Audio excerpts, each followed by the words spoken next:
Hi, hello, welcome to Gayatri Style. Well, today I'm going to show you handwoven linen curtains. మీకు మళ్ళీ కొత్త product తెస్తానండి. ఇది సరికి Lenin curtains అండి.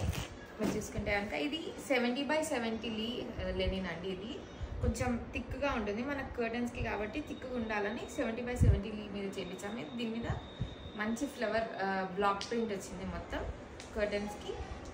ఇది మీటర్ వచ్చేసరికి మనకి 800 రూపీస్ పడుతుందండి. అండ్ దీంట్లో సెకండ్ డిజైన్ చూపిస్తున్నాను. సెకండ్ డిజైన్ వచ్చేసరికి ఇది మంచి లీఫ్ డిజైన్ వచ్చింది. దీని మీద మీకు కనుక ఇది కావాలి అనుకుంటే స్క్రీన్ షాట్ తీసి నాకు వాట్సాప్ చేయండి. Thank you so much.